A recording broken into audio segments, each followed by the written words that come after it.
Kyodo News English World。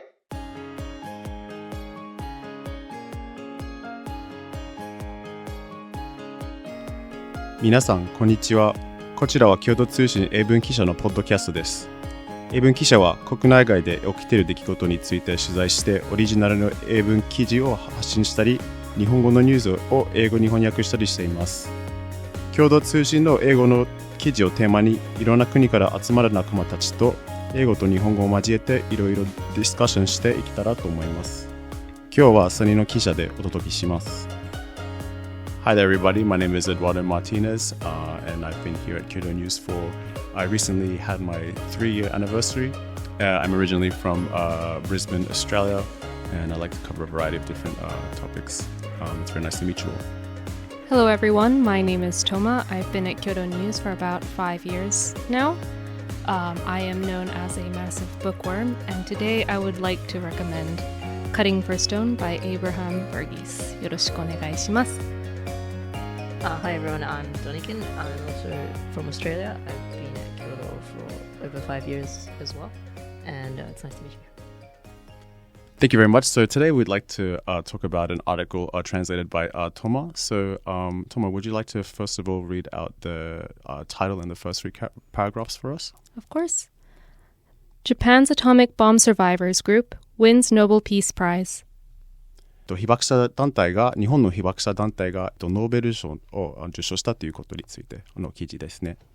冒頭の3パラでお願いいたします。はい。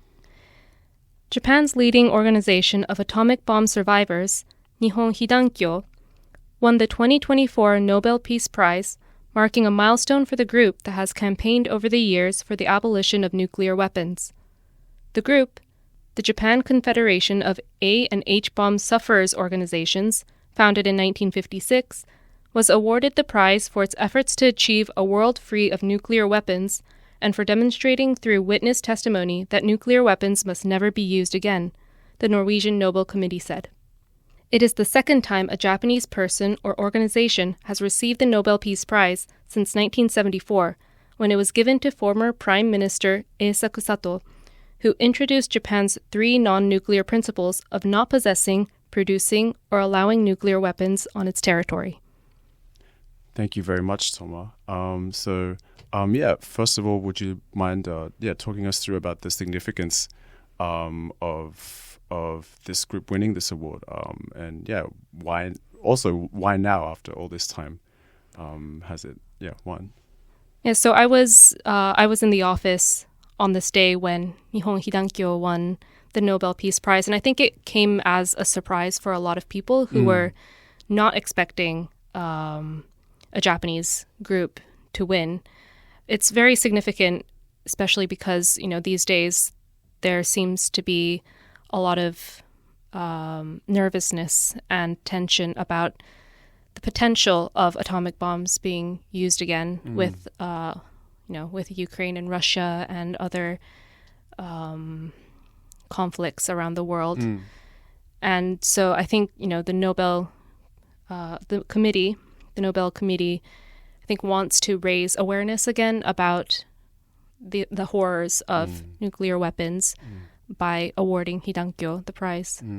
Yeah. And you also recently went to Hiroshima and Nagasaki to cover their respective anniversaries of the bombings of those cities, right? So do you have any sort of reflections on that along with this award being won? Yes, definitely. When Nihon Hidankyo won, it did make me kind of tear up a little bit because, like you said, I went to Hiroshima and Nagasaki this year to cover the anniversaries, the commemorations, the events.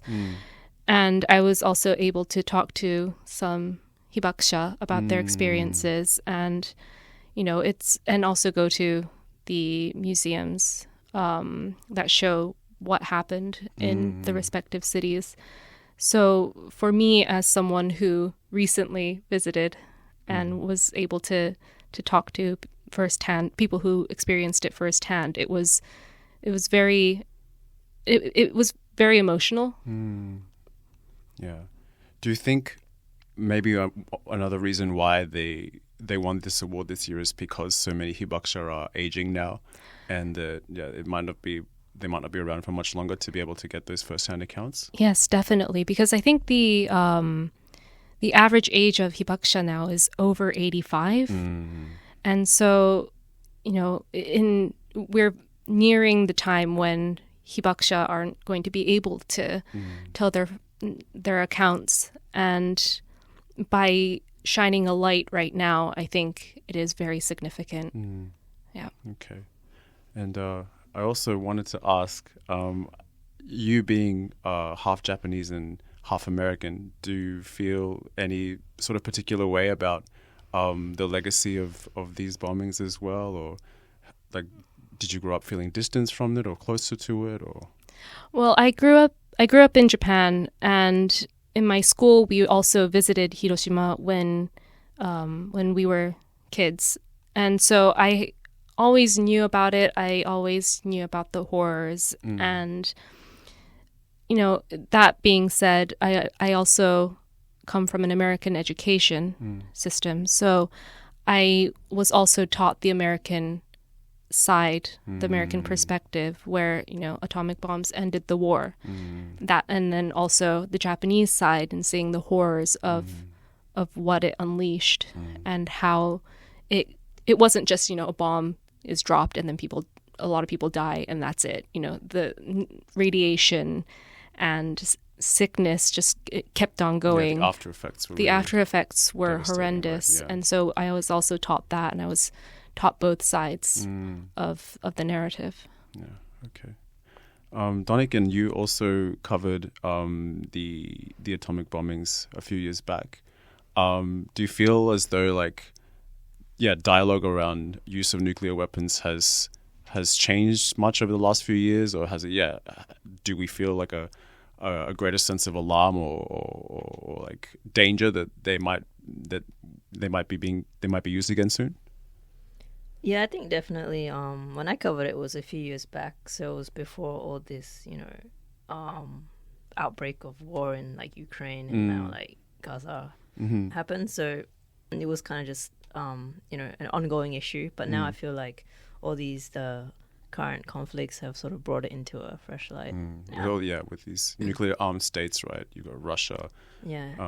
Iran. Iran has nuclear weapons. Israel has nuclear weapons. So it's definitely, and so does the US. So it's definitely concerning, right? How do you guys feel about the importance and the relevance of the Nobel Peace Prize these days? I know some pretty major figures have won it in recent years, but do you think it's still important to recognize them with this prize?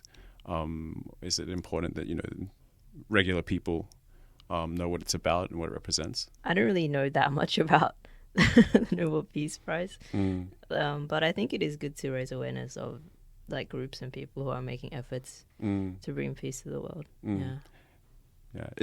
Are there any other people, like public figures or organizations, that you think are really putting in a lot of work or making significant gains in promoting peace and Well, when you first asked me earlier, I said that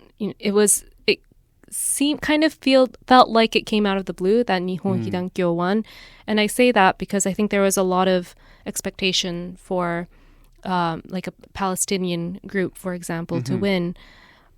So in that sense, and last year, Iranian. Yeah, so last year there was an Iranian activist who won. The year before that was about Ukraine. So it does raise awareness about global events and what's going on, and how we can potentially, try to mitigate what's happening or the risks, and how we can help. I guess even though these events happened a long time ago, they're still very current.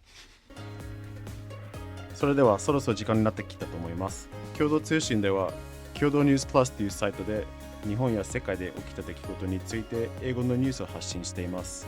今日ご紹介した記事も掲載されていますので、ぜひチェックしてみてください。それでは皆さん、 See you next time.